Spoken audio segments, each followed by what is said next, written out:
Hello student, last व्हिडिओमध्ये आपण पाहिलं होतं डायनामिक्स ऑफ सर्क्युलर मोशन, म्हणजेच सेंट्रिपिटल फोर्स आणि सेंट्रिफ्युगल फोर्स. ओके, आणि दोन्ही फोर्स आपण डिफाईन केले होते. त्याचे मॅग्निट्यूड, वेक्टर फॉर्म, त्यानंतर युनिट्स, डायमेन्शनसुद्धा आपण बघितली होती. त्यानंतर त्याचे एक्झाम्पल्स आणि कॅरेक्टरिस्टिक्स. ओके, तर सेंट्रिपिटल फोर्स कशाला म्हटलं होतं आपण की the force acting on the particle performing UCM along the radius and directed toward the center. त्याच्या एक्झॅक्टली अपोजिट असतं सेंट्रिफ्युगल फोर्स.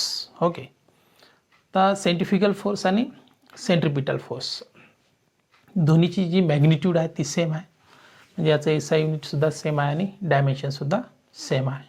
ओके, आणि जे कॅरेक्टरिस्टिक्स लिहिले होते आपण सेंट्रिपिटल फोर्स आणि सेंट्रिफ्युगल फोर्सचे.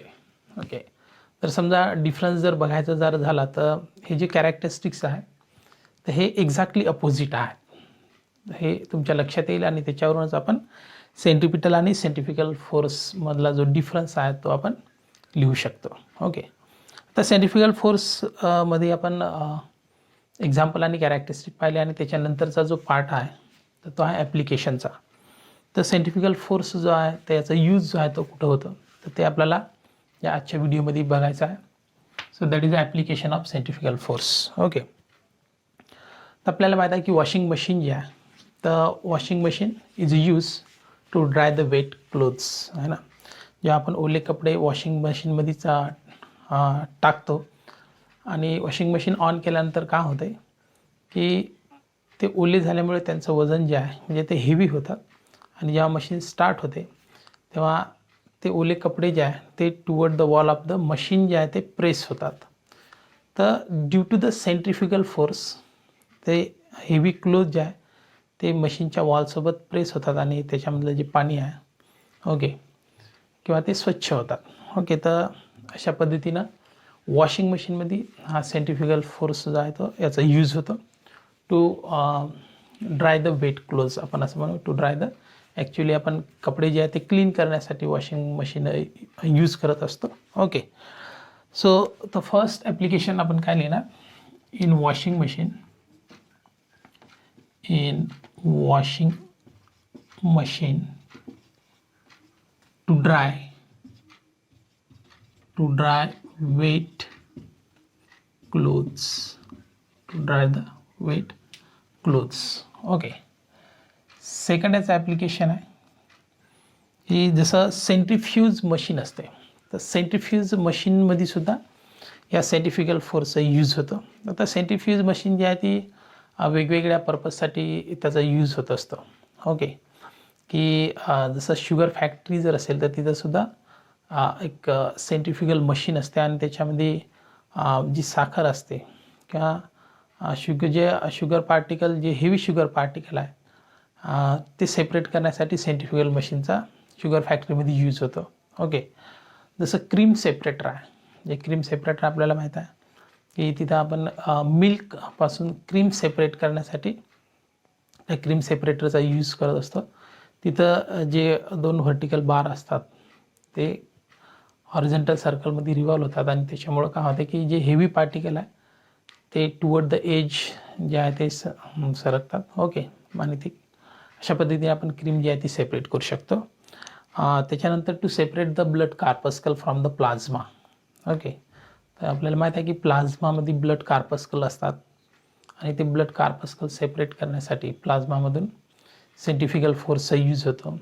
Second to separate the cells from the urine, म्हणजे युरिनमध्ये ज्या सेल्स आहेत त्या सेल्स सेपरेट करण्यासाठी सुद्धा त्या सेंट्रिफ्यूज मशीनचा यूज होतो. तर these are the different uses of the centrifugal force. Okay, so in a centrifuge machine, so in centrifuge machine to separate heavy particles,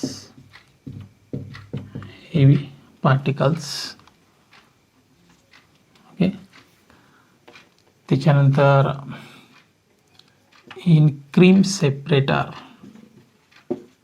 in cream separator to separate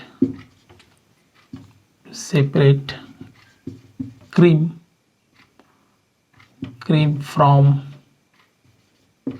milk, to separate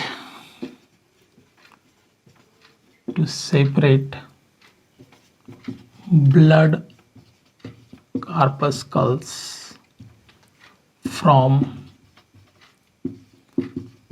plasma, to separate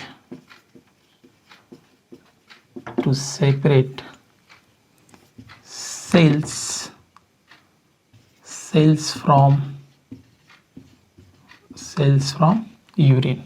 Okay, so in washing machine to dry the wet clothes, in centrifuge machine to separate the heavy particles, in cream separator. तर हे सगळं centrifuge machine आहे आणि याच्यामध्ये centrifugal फोर्सचा use होतो.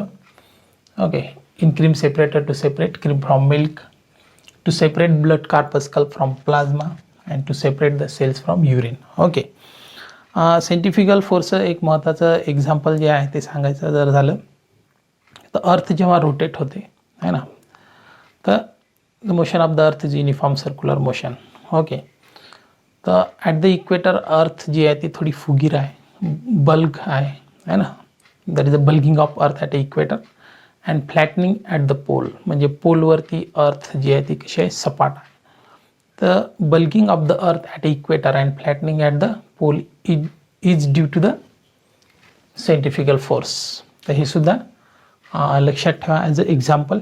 Okay, तर हा झाला ॲप्लिकेशनचा पार्ट. त्याच्यानंतर लास्टचा जो पार्ट आहे तर तो आपण पाहू difference. That is the difference between centripetal force आणि सेंट्रिफ्युगल फोर्स. ओके, तर डिफरन्ससाठी फक्त आपल्याला काय लक्षात ठेवायचे आहे, हिचे कॅरेक्टरिस्टिक्स लिहिले आपण सेंट्रिपिटल फोर्ससाठी आणि सेंट्रिफ्युगल फोर्ससाठी. तर त्या कॅरेक्टरिस्टिकवरून आपण हा डिफरन्स जो आहे तो आपण इझिली काय करू शकतो, लिहू शकतो. Okay, so difference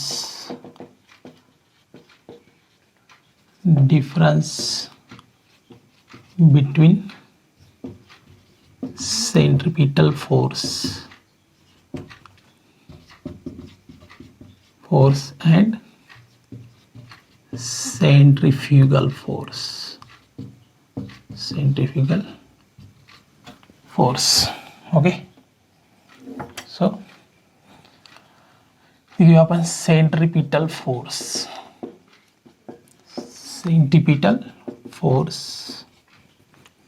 and this is a centrifugal force.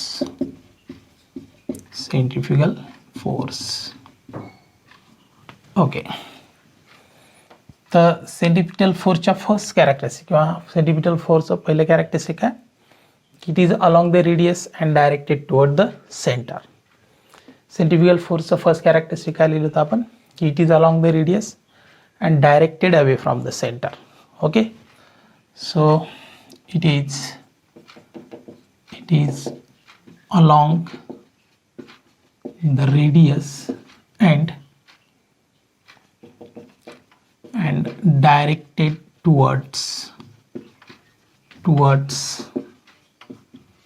the center of circle.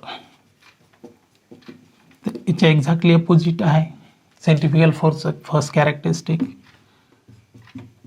It is along the radius and directed away from the center of circle. Okay, second characteristic म्हटलं होतं की सेंट्रिपिटल फोर्स जो आहे तो real force आहे. तो कोणत्या ना कोणत्या नोन इंटरॅक्शनकडून काय होतं तो प्रोव्हाइड होतो. Okay, so it is a real force. It is a real force. तर सेंट्रिफ्युगल फोर्स जो आहे तो नोन इंटरॅक्शनपासून अराईज होत नाही. It is due to the acceleration of frame of reference. Okay, आणि याचं रिझन जे आहे ते अननोन आहे, याला आपण असं म्हणू शकतो. आणि म्हणून हा जो फोर्स आहे तो नॉन रिअल आहे, आणि म्हणून इथे लिहू आपण it is a non real force. Centripetal force third characteristics आपण म्हटलं होतं it arise in a inertial frame of reference. Okay, so it arises in inertial frame of reference. तर या inertial frame of reference ला non ॲक्सलरेटेड frame of reference सुद्धा म्हणतात. Okay, तर centrifugal force हा नॉन इनर्शियल फ्रेम म्हणजे ॲक्सलरेटेड frame of रेफरन्समध्ये arise होतो. So it arises in non inertial frame of reference.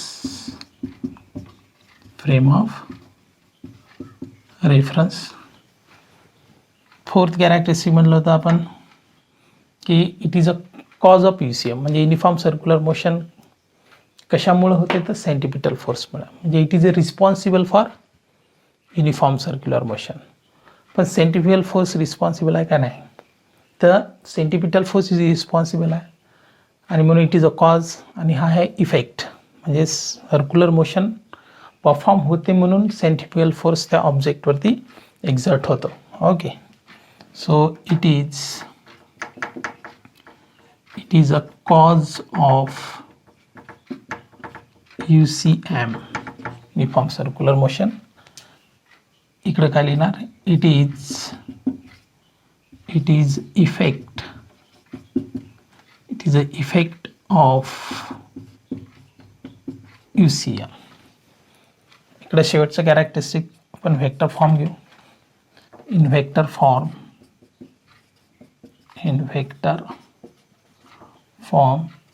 that is the centripetal force m into omega square into r bar.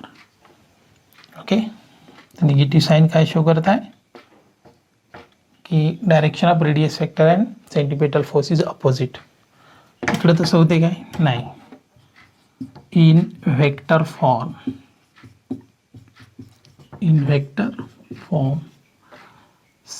centrifugal force that is a plus m into omega square into r bar.